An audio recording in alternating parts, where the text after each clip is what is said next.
Hello students, आज के इस वीडियो में हम 10th क्लास के मैथ्स के चैप्टर 3 के इम्पॉर्टेंट क्वेश्चन सॉल्व करेंगे जो कि बोर्ड एग्ज़ाम में बार बार पूछे गए हैं। तो आइए स्टार्ट करते हैं। एक्सरसाइज 3.2 का फर्स्ट क्वेश्चन देखिए। Solve the following pair of linear equations by the substitution method.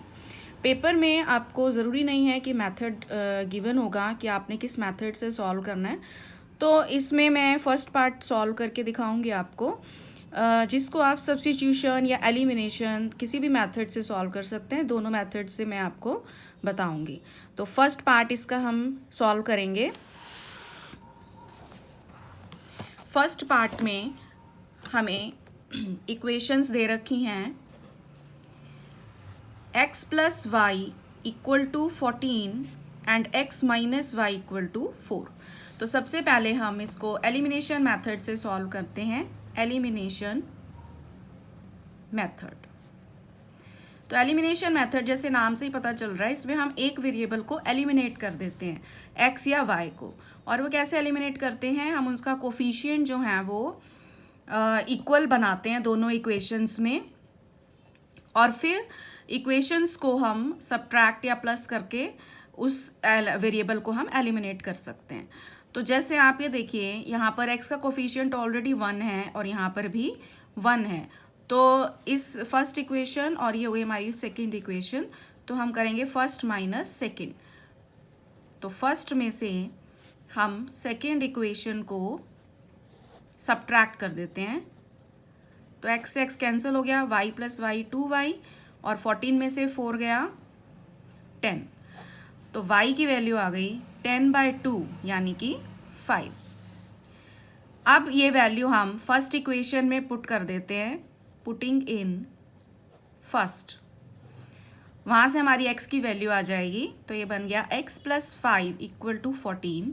तो x की वैल्यू आ गई, 14 में से 5 माइनस कर देंगे। इधर ये प्लस का 5 है लेफ्ट साइड में, जब राइट में जाएगा तो माइनस का हो जाएगा। तो 14 में से 5 गए 9। तो हमारा आंसर क्या आ गया, x equal to 9 and y equal to 5।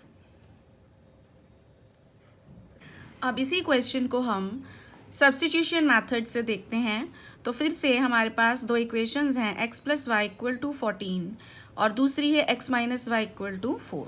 तो सब्स्टिट्यूशन मेथड में हम एक वेरिएबल की वैल्यू एक इक्वेशन से हम फाइंड आउट करेंगे और दूसरी इक्वेशन में उसको सब्स्टिट्यूट करेंगे। तो जैसे कि फर्स्ट इक्वेशन है, यहाँ से x की वैल्यू आ जाती है 14 माइनस वाई। तो ये वैल्यू हम सेकेंड इक्वेशन में पुट करेंगे।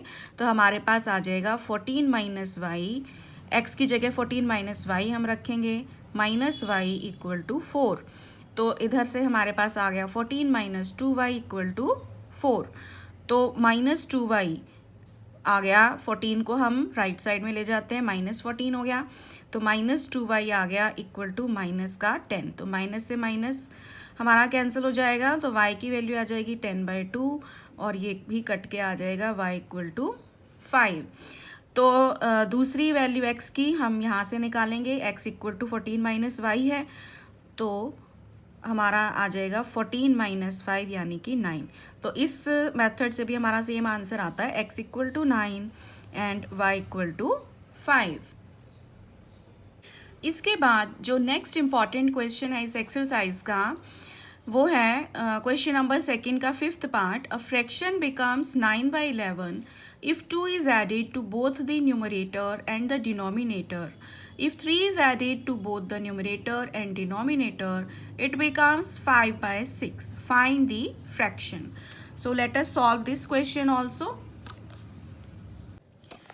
तो देखिए, हमें क्वेश्चन में दिया गया है कि a fraction becomes 9/11 if 2 is added to both numerator and denominator.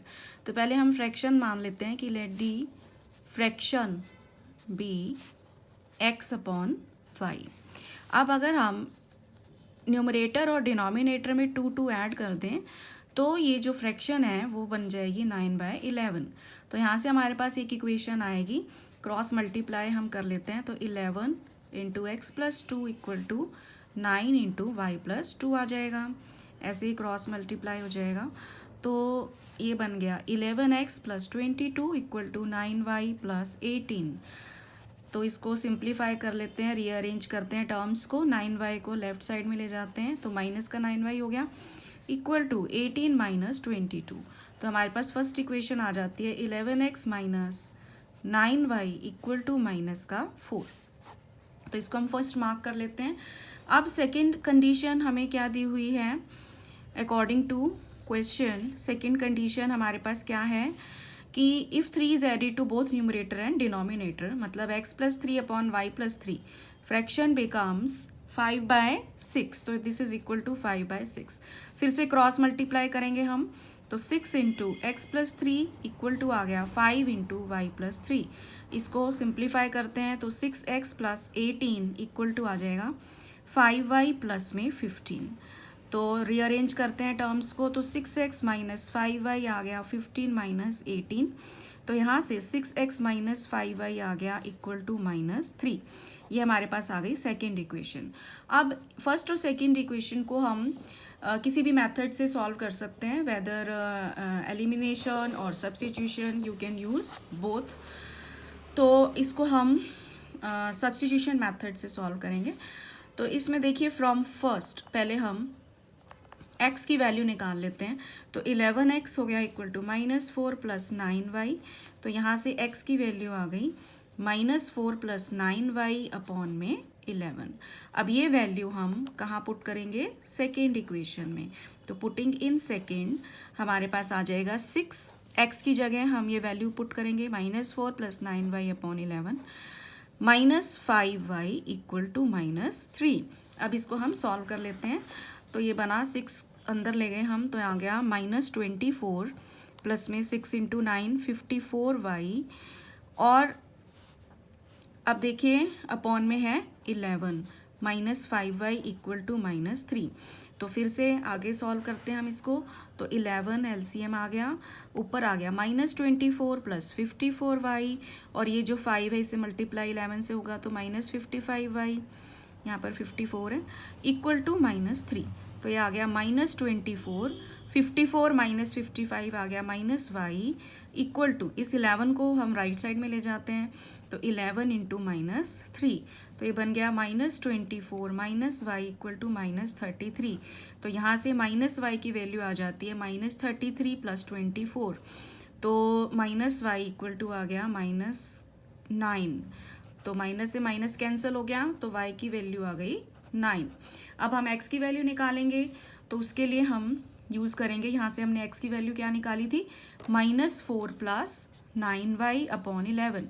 तो x की वैल्यू आ जाएगी -4 + 9, y की वैल्यू है 9 अपॉन 11। तो ये बन गया -4 + 81/11, यानी कि 77/11, जो कि कट के 7 आ जाएगा। तो x की वैल्यू आ गई 7।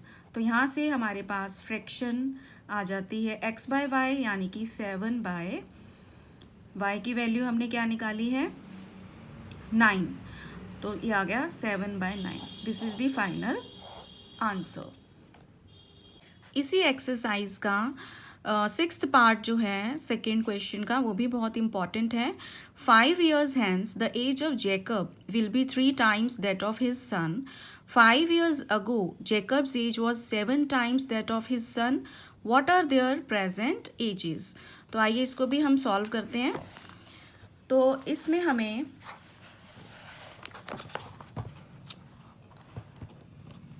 इस क्वेश्चन में हमें क्या दिया हुआ है कि 5 years hence, hence मतलब 5 साल के बाद। तो 5 years hence क्या होगा कि age, Jacob age will be 3 times that of his son. तो पहले हम प्रेजेंट एज ले लेते हैं। Let present age of Jacob is x years and his son, इसके सन की एज हो जाएगी, ले लेंगे हम y years। अब according to question 5 years hence, तो 5 years hence मतलब 5 साल के बाद जो जैकब है उसकी एज कितनी हो जाएगी x + 5 years। और जो उसके सन हैं उनकी एज कितनी हो जाएगी, y + 5 years। तो according to question age of Jacob मतलब x + 5 is equal to will be 3 times that of his son, तो इक्वल टू 3 × y + 5। यहाँ से फर्स्ट इक्वेशन बनेगी, तो x + 5 आ गया, 3 को हम ब्रैकेट के अंदर ले जाते हैं, 3y + 15 हो गया। रीअरेंज करेंगे टर्म्स को, तो x - 3y = 15 - 5, x - 3y = 10। This is our first equation. Second condition हमें दे रखी है कि 5 years ago, तो 5 years ago मतलब 5 साल पहले, तो 5 years ago जेकब्स एज क्या होगी, x - 5 years, और उसका जो सन है उसकी एज क्या होगी, y - 5 years। तो अब कंडीशन क्या दे रखी है कि Jacob's as was 7 times that of his son, तो x - 5 = 7y - 35। यहाँ से आ जाएगा x - 7y = -35 + 5, तो हमारे पास इक्वेशन आ गई x - 7y = -30। अब हम इन दोनों इक्वेशंस को सॉल्व कर लेते हैं, तो फर्स्ट माइनस सेकेंड हम कर देंगे, तो x - 3y = 10, x - 7y = -30। Sign change कर देंगे नीचे के, तो ये आ गया 7 में से 3 गया, 4y = -20। ये भी साइन हमारा चेंज होगा, तो 30 और ये हो गया 40, तो y की वैल्यू आ जाएगी 40/4, तो ये कैंसिल होके आ जाएगा 10। तो y हमने क्या लिया था, सन्स एज हमने मानी थी y को, y सन्स एज, तो सन्स एज हमारे पास आ गई प्रेजेंट एज 10 years। अब हम जेकब की निकाल लेते हैं, तो जेकब्स एज क्या है, x, तो फॉर जेकब्स एज हम फर्स्ट इक्वेशन में पुट कर देते हैं वैल्यू को y की, तो x - 3 × 10 = 10, तो x - 30 = 10, तो x इक्वल टू आ जाएगा 30, उधर चला गया, 30 + 10 40। तो जेकब्स एज कितनी आ गई, 40 years। सो यहाँ से हमारे पास दोनों की एज आ गई, जेकब की भी और हिज सन की भी। तो आई होप आपको ये वीडियो यूज़फुल लगा होगा, और ऐसे और वीडियोज़ को देखने के लिए मेरे चैनल को सब्सक्राइब करना ना भूलें। Thank you.